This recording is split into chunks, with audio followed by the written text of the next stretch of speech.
Hello, faith leaders, and welcome to Breaktime. Today, Psalm 7:14 says, "Whoever is pregnant with evil conceives trouble and gives birth to disillusionment." Now, interesting concept, isn't it? And James says the same thing. When you're pregnant with sin, you're going to give birth to evil. Now, the thing that I'm beginning to understand more and more and more about sin is that it begins with a desire.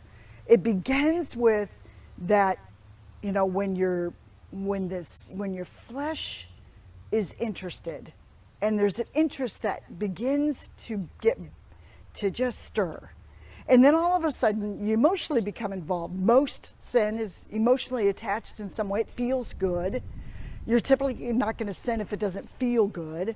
And so you start that process, and then all of a sudden, before you know it, it begins the temptation even becomes larger and larger because you're playing with it. You're thinking about it.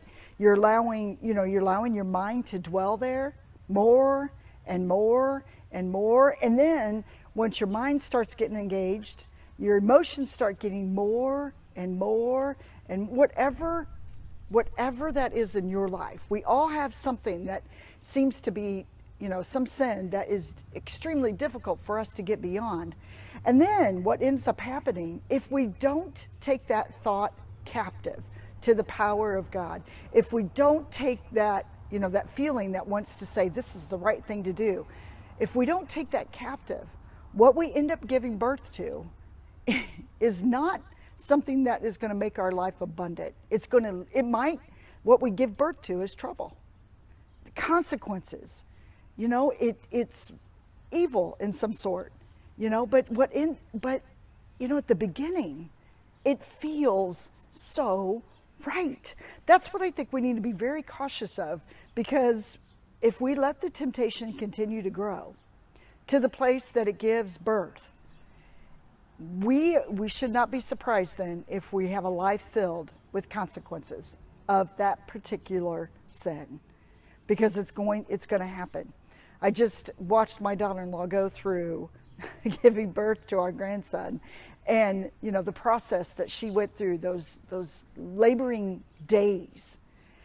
But yet hers is quite opposite, because what she gives birth to is abundance, a precious child.